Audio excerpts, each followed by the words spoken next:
Star Wars Outlaws has been getting absolutely wrecked by gamers over its fugly lead character, $130 Ultimate Edition, and it doesn't seem like that backlash is going to stop anytime soon, because now we have the Outlaws creative director explaining why he thinks Kay Vess is a much more modern protagonist.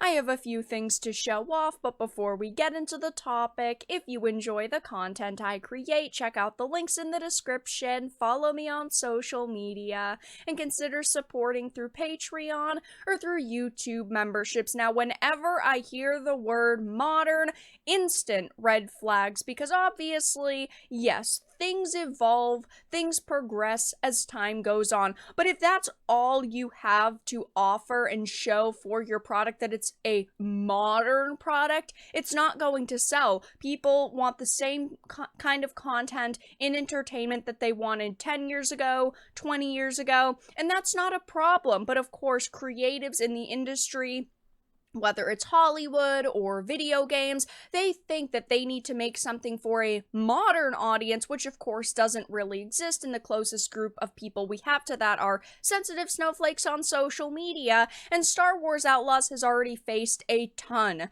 of scrutiny for several things, including Kay Vess, the lead character's design. They had an absolutely beautiful actress that this character was modeled after, and they completely butchered her when they put her into the game. And now we have this creative director talking about why he views Kay Vess as a modern protagonist. The same spiel we heard about, Rey Skywalker, Palpatine, whoever she wants to be, for example. This is a That Park Place article. It says Star Wars Outlaws creative director Julian Grady shared why he describes the game's protagonist as a much more modern protagonist. Speaking with Game Informer, of course, shill outlet, first shared his assertion, "I think she's a much more modern protagonist than we usually see in games." He then explained she's somebody who is very much a street thief who gets thrown into things that are beyond her control,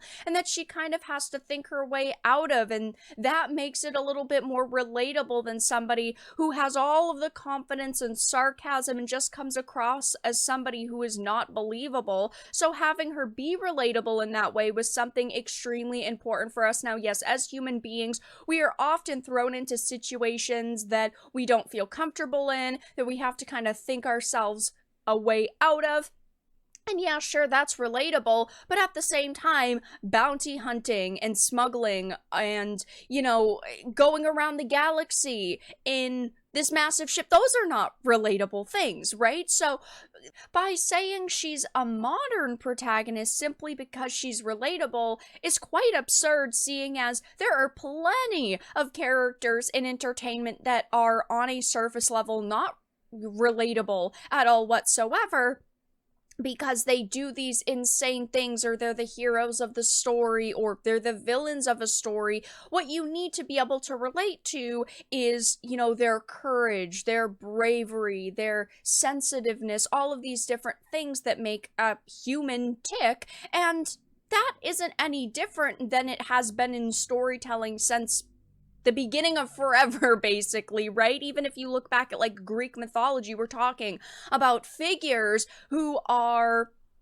humans at their core. They do things like they sing when they fall in love. And if you look at Arthurian mythology, we have these, great grand stories of love and betrayal and strength. We're not talking about anything here that could be viewed as modern. This is not any different than how storytelling has been.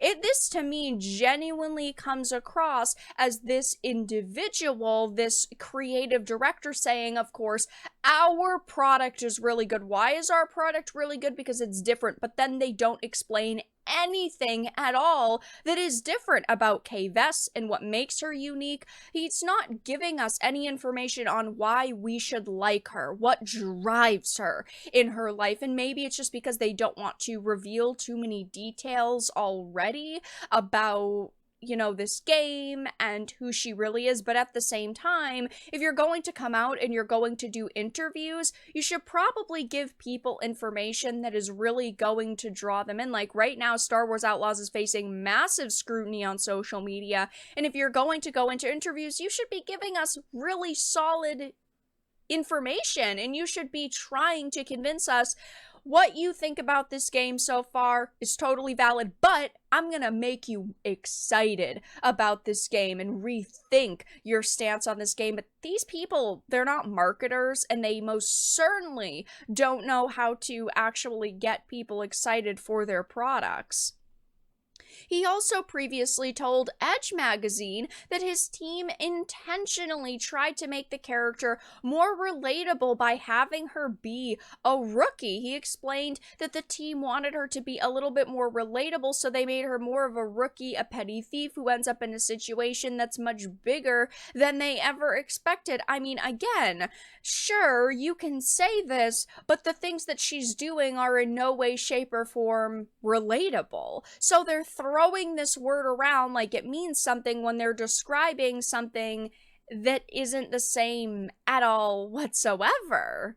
And of course, while everyone's talking about Star Wars Outlaws and the way that the lead character K-Vess looks, the game's associate art director had also confirmed the company and its employees spent a significant amount of time designing the character, especially her look. We put a lot of care into her design and what she's wearing and how looks tell a story. She has a lot of elements in her design that tell a bit of her story, which is actually funny given so many people have hated the way that she looks. I wouldn't say her outfit is the worst. It, in my opinion, just kind of looks very bland, but looking at her face and her physical character design, it most certainly has not been something people have been happy with, especially when you compare it to the beautiful actress that she is modeled after. And of course, these are not the only problems with Outlaws, right? It has faced backlash over its absurd release pricing, the protagonist's in-game model looking worse than the real-life actress. I mean, we are talking about a plethora of problems here, but at the end of the day, when you have creative directors coming out and talking about their product, they should be trying to get people more hyped for their release, and instead, by doing this, calling her a modern protagonist, which of course means absolutely nothing given storytelling now is the same as it literally has always been, they are finding ways to even surprise me and all of you by disappointing us even more. It really seems like the people working on Outlaws are the most dispassionate game developers you could find, who are coming out and thinking these are ways to get people hyped when realistically they're not. They're really only giving us more ammunition to talk negatively about this game, because again, whenever we hear the term modern, the instant red flags go up. And it will be interesting to see over the next few weeks and few months what else is said about Star Wars Outlaws, and ultimately when it releases, if it ends up being half decent, but I wouldn't expect much better than that. But that's all that I really had to discuss in this video. Let everyone know your thoughts in the comments section down below. If you enjoyed this, give it a like, and if you didn't, give it a dislike. I appreciate your support either way, but I will talk to you all again in the next video really soon.